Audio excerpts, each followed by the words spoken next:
الله من الشيطان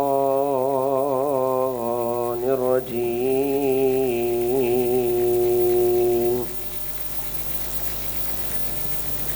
بسم الله الرحمن الرحيم. الحمد لله رب العالمين.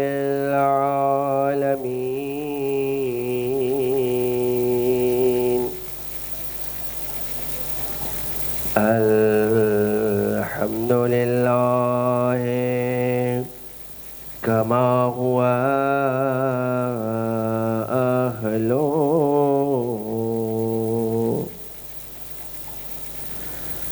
والصلاة والسلام على سيد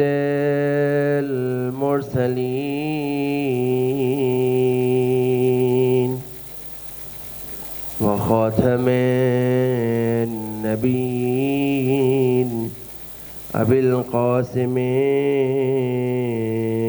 محمد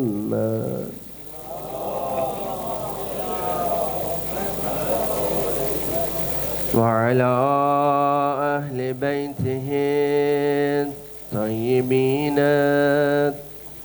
الطاهرين المعصومين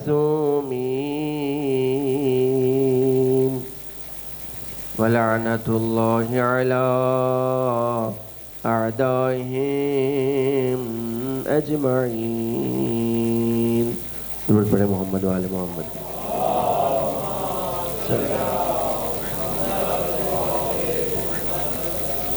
أما بعد، قد قال الله تبارك وتعالى في كلامه المجيد وفرقانه الحميد وقوله الحق وهو أصدق القائلين.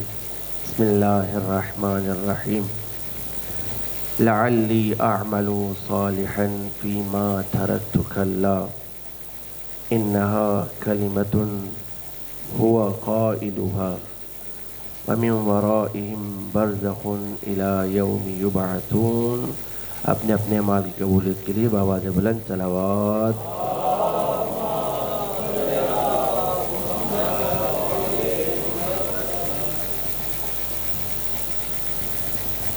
الظاہر مجلس ترحیم کا انعقاد کیا گیا ہے.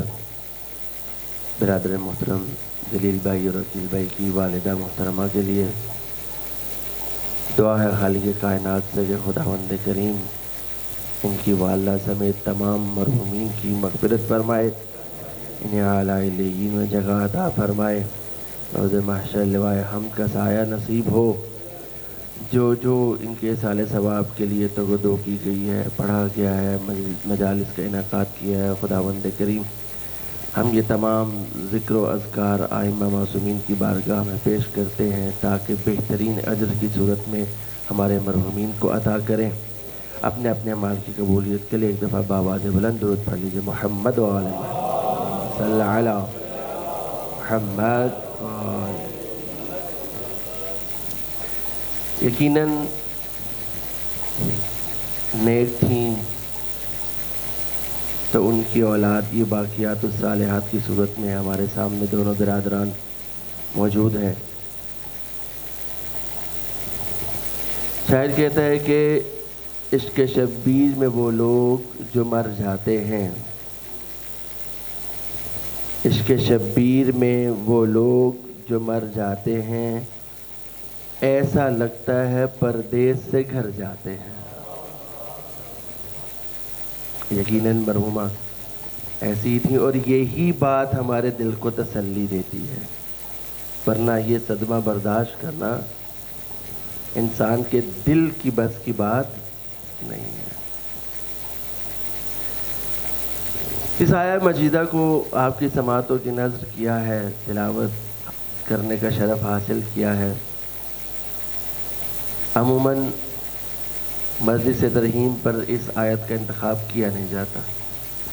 عموماً جو مجلس ترحیم پر آیت پڑھی جاتی ہے کل نفس ذائقۃ الموت، اور پھر آگے ایک سلسلہ ہوتا ہے.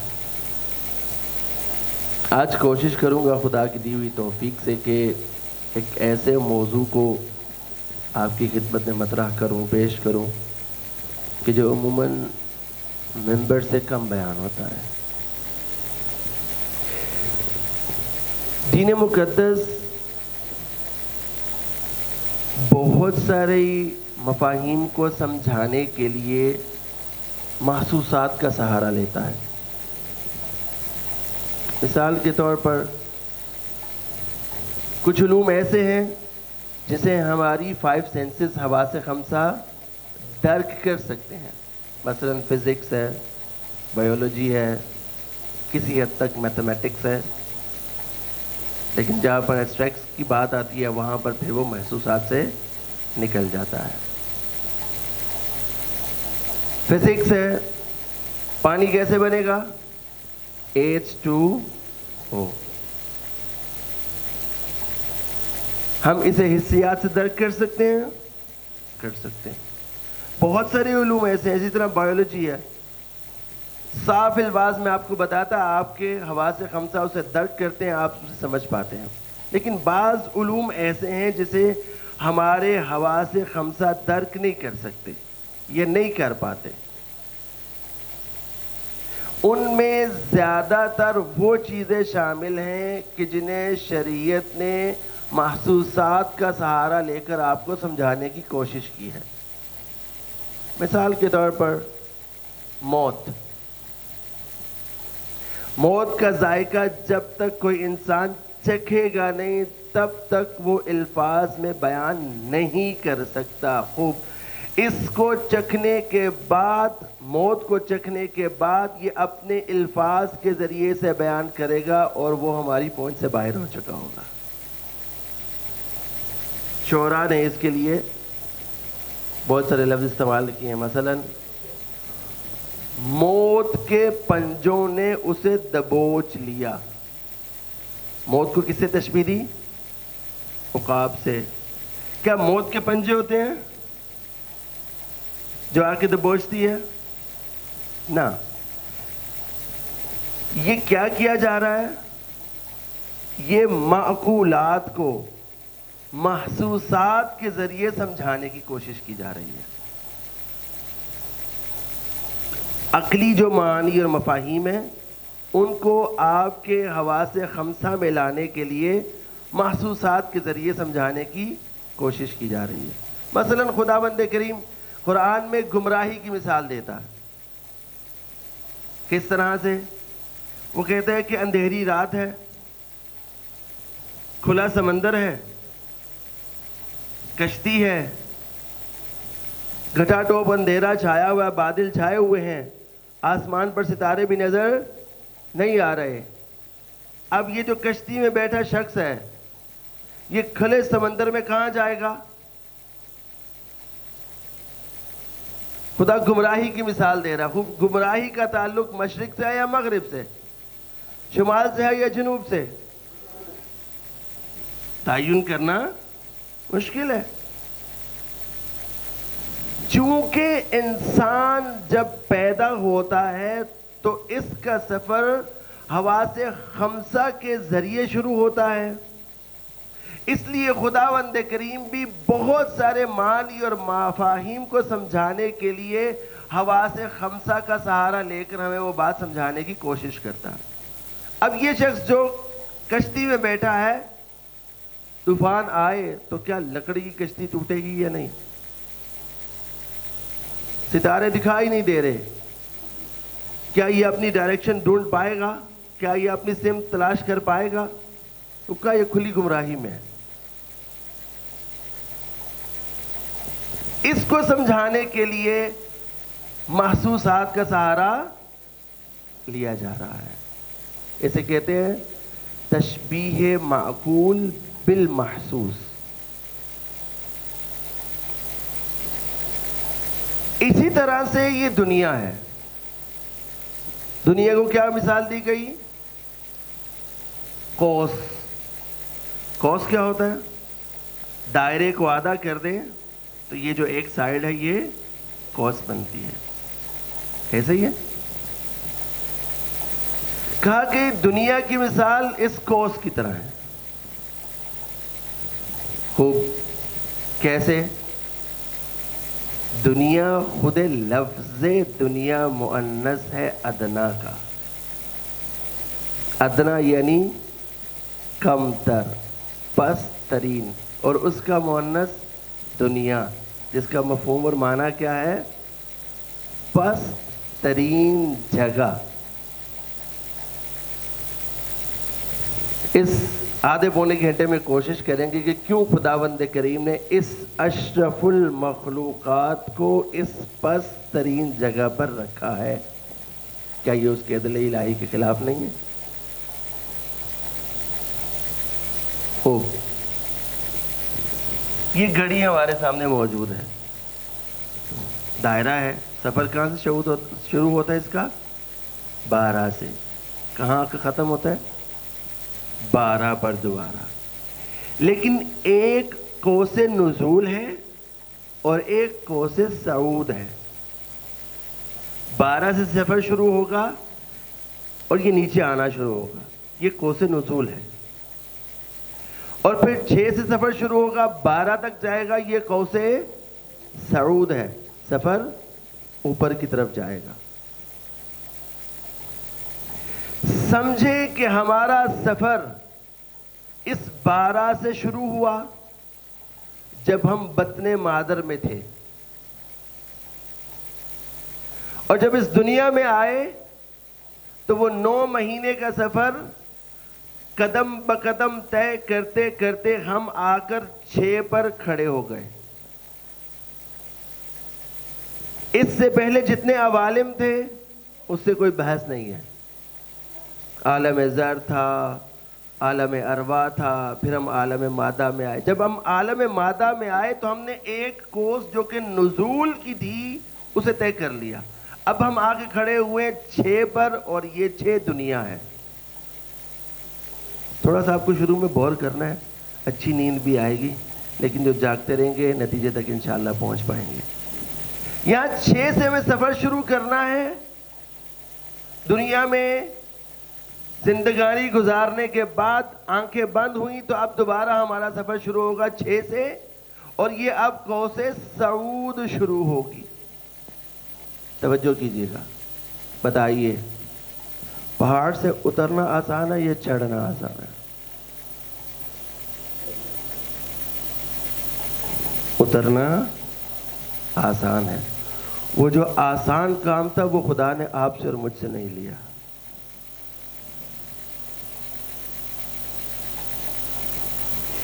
اب ہمیں چڑھنا ہے. 6 سے سفر شروع کرنا ہے واپس 12 کی طرف. یہ کوس صعود ہے. چڑھنا مشکل کام ہے. یعنی 6 پر ہم نے زندگی کو بسر کیا، آنکھیں بند ہوئیں. یہاں آنکھیں بند ہوئیں، عالم مادہ سے ہمارا رابطہ منقطع ہوا، فوراً نہیں البتہ، اور عالم برزخ کی طرف ہمارا سفر شروع ہوا. بتائیے، یہ جو 6 سے سفر ہمیں 12 کی طرف کرنا ہے کوس صعود میں، کیا چڑھائی آسان ہے؟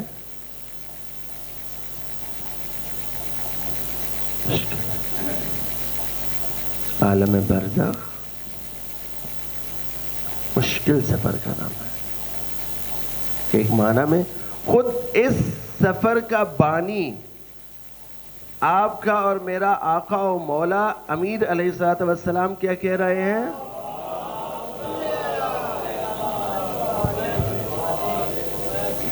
وہ کہہ رہے ہیں کہ سفر طویل ہے، سفر لمبا ہے. اس لیے کیا کہا کہ ہم تمہیں محشر میں ملیں گے. برزخ کا انتظام خود کر کے آ. برزخ کیا ہے؟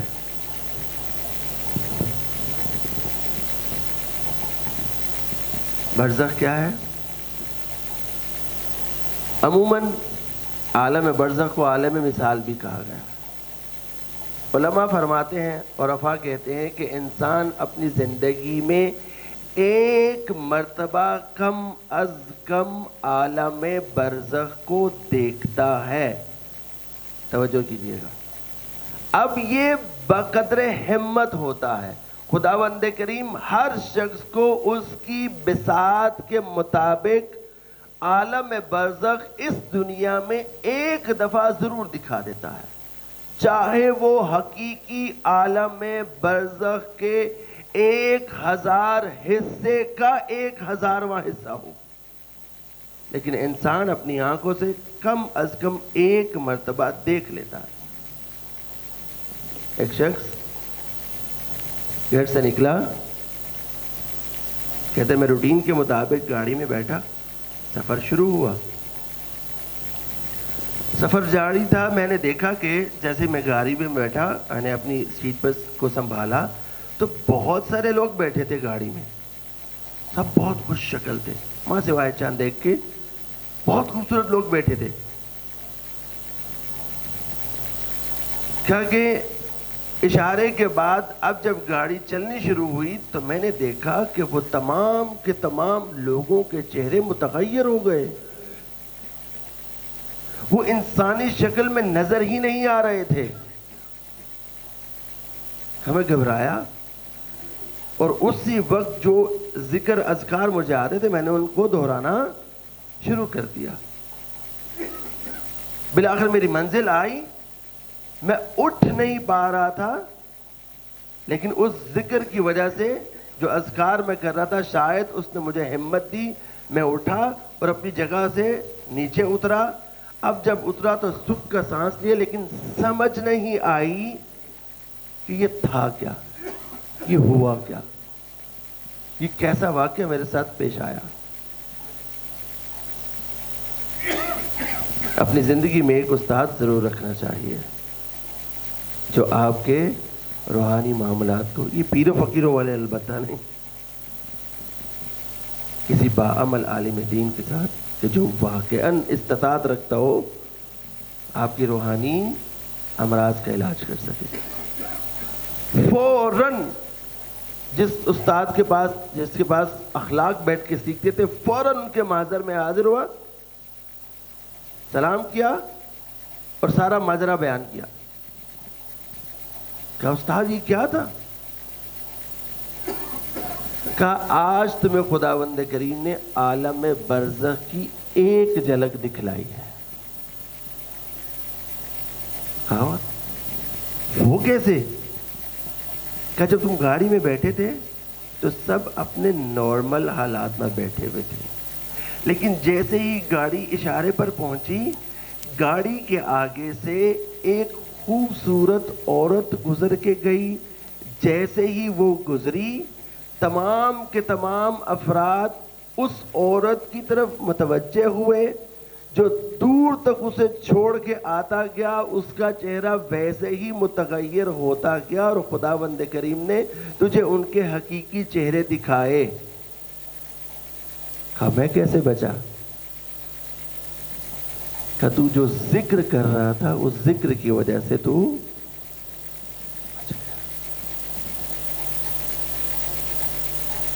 یہ کیا ہے. اس لیے امیر المؤمنین کیا فرماتے ہیں, الناس نیام, یہ چلتے پھرتے لوگ مولا کہتے ہیں سو رہے ہیں. اذا ماتوا انتہبوا, جیسے ہی خدا انہیں موت دے گا ان کی آنکھیں کھل جائیں گی. یا امیر المؤمنین ہماری تو آنکھیں کھلی ہیں, آپ ہمیں سویا ہوا کیوں کہہ رہے ہیں؟ اس لیے کہ ہم لوگ اس دنیا, اس مادی دنیا میں رہتے ہوئے اپنے آنکھوں پر سے حجابات کو برقرار رکھے ہوئے ہیں اور مزید حجاب در حجاب کے اندر چلتے جا رہے ہیں. ایسے لوگ موجود ہیں جو اس دنیا میں رہ کر عالم برزخ کا مشاہدہ کرتے ہیں. خدا کرے کہ ہمارا شمار ان لوگوں میں ہو, ہم بھی وہ ریاضتیں کریں, ویسے اعمال اپنے انجام دیں, ہمارا شمار بھی ایسے لوگوں میں ہو. یہاں آنکھیں بند ہوئی, مرنے سے کچھ دیر پہلے خداوند کریم اس مرنے والے کی آنکھوں سے تمام حجابات کو اٹھاتا ہے. اب جب حجابات کو اٹھاتا ہے تو یہ دو عوالم کا بیک وقت مناظرہ کر رہا ہوتا ہے. کس طرح سے؟ عالم مادہ کو بھی دیکھ رہا ہوتا ہے, عالم برزخ کا بھی مشاہدہ کر رہا ہوتا ہے. اسے اس کے سامنے فرشتے نظر آتے ہیں, اسے اس کے سامنے جنت و جہنم نظر آتا ہے. خوب, یہ برزخ کیا ہے؟ برزخ کی مثال دی گئی ہے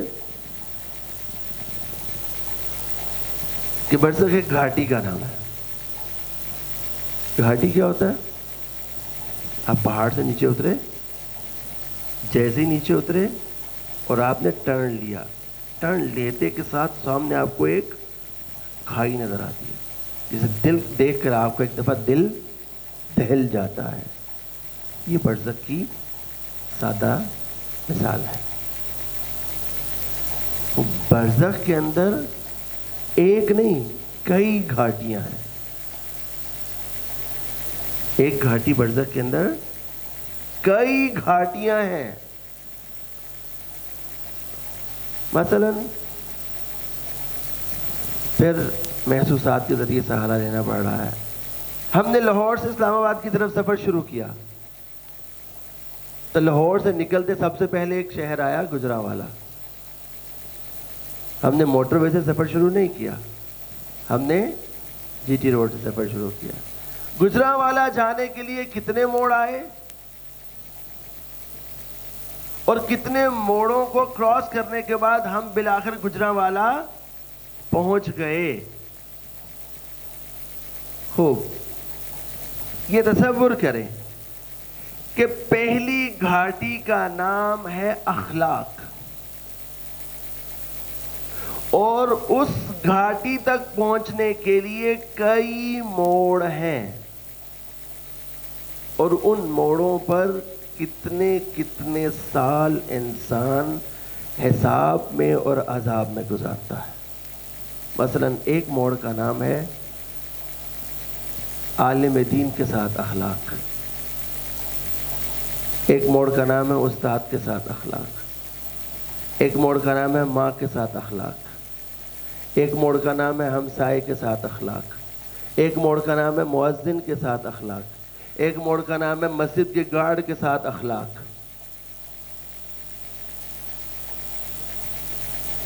ہر موڑ پر انسان کو رک کر حساب دینا ہے. خدا پوچھے گا, بتا مسجد کے گارڈ کو تم ہلکا کیوں سمجھتے تھے؟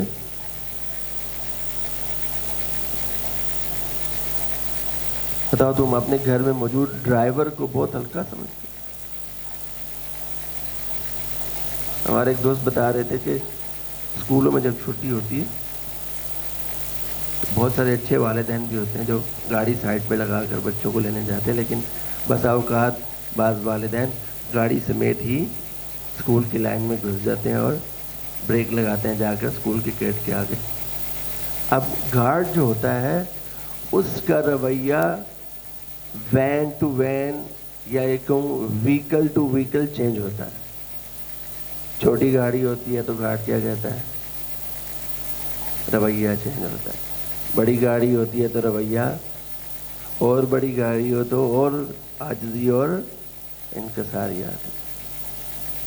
ہمارا تو ایسا ہی ہے.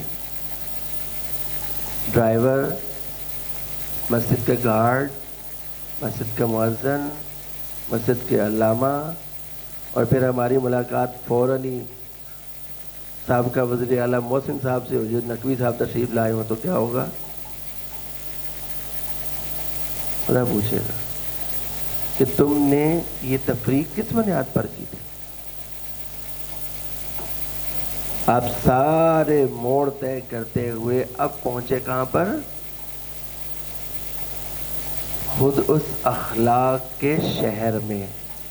ممکن ہے اس اخلاق کے شہر میں آپ کو کتنے ہزار لاکھ سال گزارنا پڑے. مثلا ایک گھاٹی کا نام ہے حقوق.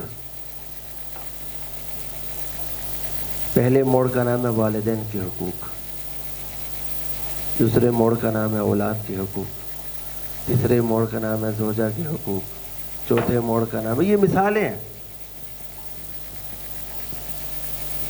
یہ ہمیں محسوسات کے ذریعے سمجھنا پڑے گا۔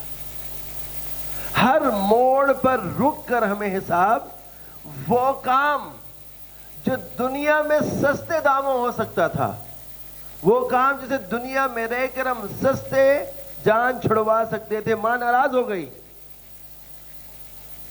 کتنی دیر تک ماں ناراض رہ سکتی ہے؟ ایمان سے بتائیے۔ ایک آنسو برداشت نہیں کر پاتی اولاد کا، ایک آنسو برداشت نہیں کر پاتی۔ اور اگر یہی ناراض ماں دنیا سے چلی گئی اس حالت میں کہ آپ سے ناراض تھی، اب جب اس گھاٹی پر پہنچے جو والدین کے احترام کی تھی، وہ دنیا میں وہ ماں جو سستے میں مان جاتی تھی، جا کر اسے بوسہ دیا ماں مان گئی، قدموں میں سر رکھا ماں مان گئی، وہاں پر کروڑوں سال گزرنے کے بعد بھی شاید اس گھاٹی سے اب نکل نہ پائے۔ یہ عالم برزخ۔ جب انسان عالم برزخ کی طرف سفر شروع کرتا ہے اور آہستہ آہستہ عالم مادہ سے اس کا رابطہ کٹنا شروع ہوتا ہے، فوراً نہیں کٹتا۔ اس کی مثال دیتے علماء، یہ میری دو جیبیں ہیں، اس جیب میں موبائل ہے اور اس جیب کے اندر سونے کا ایک بسکٹ ہے۔ کس جیب کی حفاظت پہ زیادہ میری نظر ہوگی؟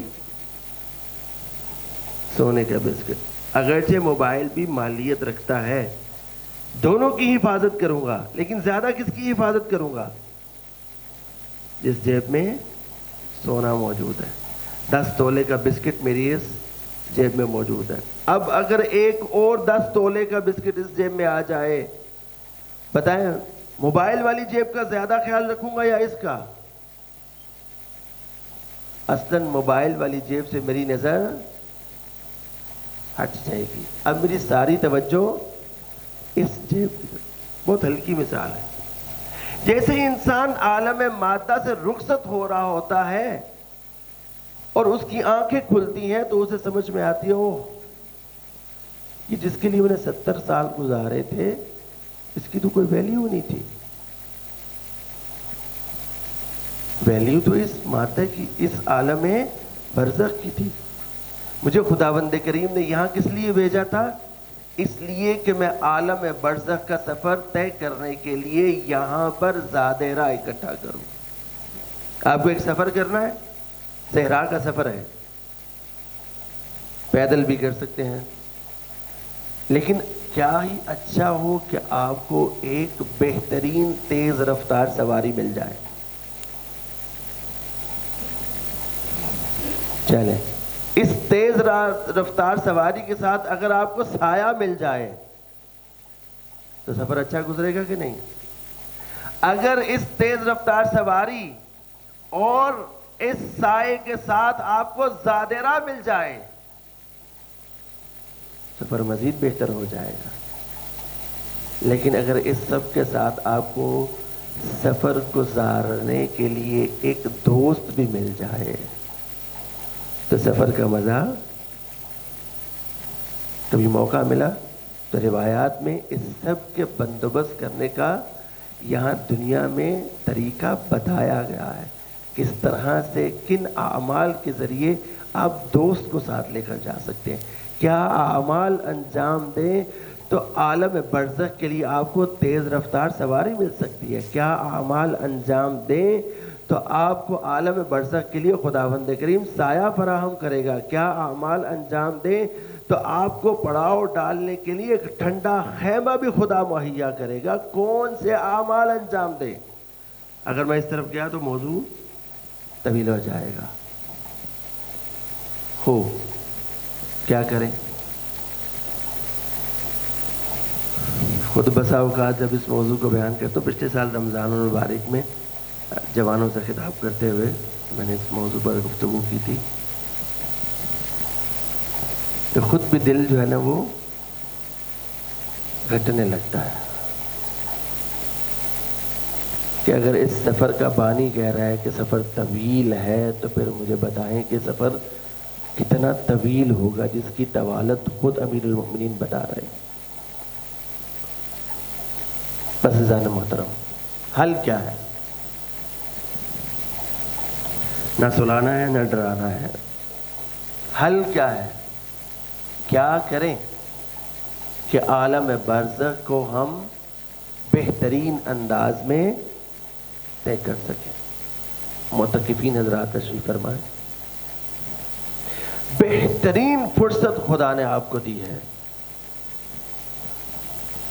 اپنے بچپنے سے لے کر آج تک کے تمام گناہوں کو یاد کر کے خدا کی بارگاہ میں توبہ کریں۔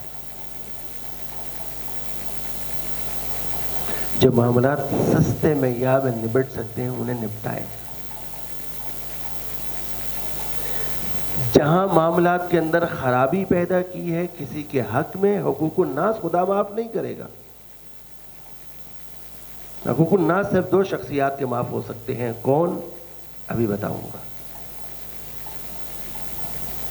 حقوق الناس خدا معاف نہیں کرے گا، لہذا یہ بہترین فرصت ملی ہے آپ کو ان ایام میں۔ بے شک کاغذ قلم پکڑیں، یہ ماہ سیام کی جاتی فرصتیں ہیں کہ جس کے بارے میں مقصد اور ہدف روایات میں صرف ایک ہی نظر آتا ہے، وہ ہے عتق من النار، جہنم کی آگ سے آزاد۔ عالم برزخ کو اچھا گزارنا چاہتے ہیں، اپنے گناہوں کو یاد کریں، جو حقوق اللہ ہیں خدا سے معافی مانگیں، جو حقوق الناس ہیں ان کا جا کر جن لوگوں کے حق غصب کیے ہیں ان کو دیں، یا ان سے معافی منگوائیں یا ان سے بخشوائیں، تاکہ دنیا میں یا آپ کے معاملات سستے میں چھوٹ جائیں۔ کیا عالم برزخ کے اس طویل سفر سے خداوند کریم کسی کو چھوٹ دے گا؟ ابھی تک جو میرے ناقص مطالعہ کے اندر شخصیات گزری ہیں وہ دو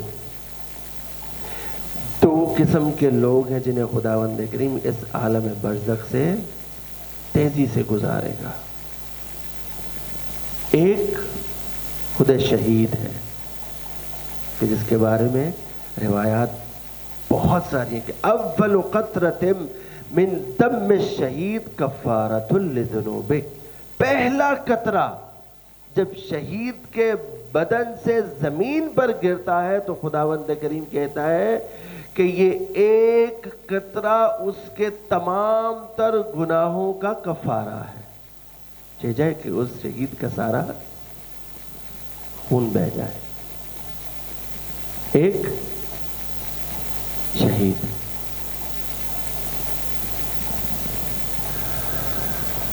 دوسرا شاکر، شکر کرنے والا۔ لفظ شاکر سن کے ہم سب مطمئن ہو جاتے ہیں کہ ہم شکر کرنے والے ہیں، ایسے ہی ہے جی۔ لہذا ہم بھی عالم برزخ سے نا، کون سا شاکر؟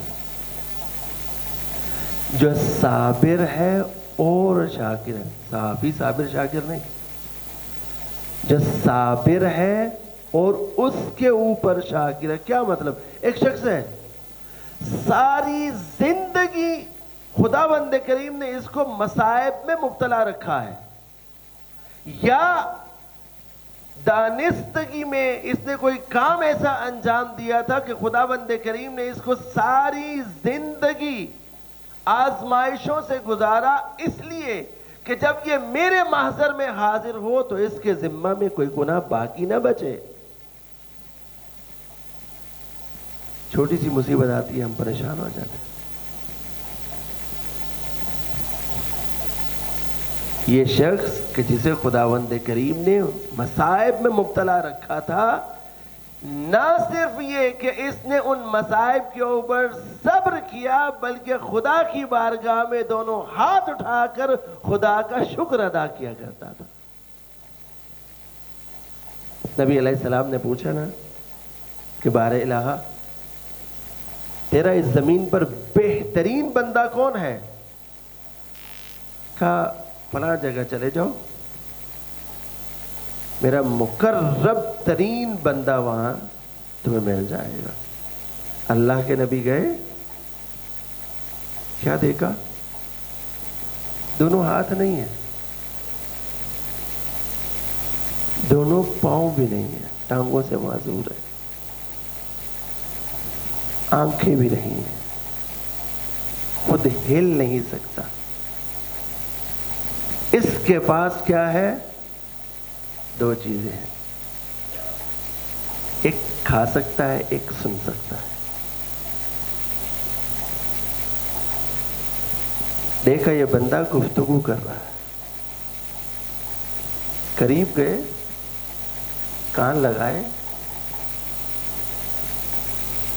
یہ شخص خدا سے گفتگو کر رہا ہے، اے خدا تیرا کروڑ شکر ہے کہ تو نے مجھے پاؤں نہیں دیے، تیرا شکر ادا کرتا ہوں کہ تو نے مجھے ہاتھ نہیں دیے، تیرا شکر ادا کرتا ہوں کہ تو نے مجھ پر رحم کیا، آنکھیں نہیں دی۔ کب بندہ ہے خدا نے تجھے دیا کیا ہے جس پہ تو شکر ادا کر رہا ہے؟ نہ تو ہل سکتا ہے، نہ تو اٹھ کے کھا سکتا ہے، نہ تو دیکھ سکتا ہے، سن سکتا ہے اور بول سکتا ہے اور چکھ سکتا ہے، اس کے علاوہ تیرے پاس کچھ بھی نہیں ہے۔ کس بات پر شکر ادا کر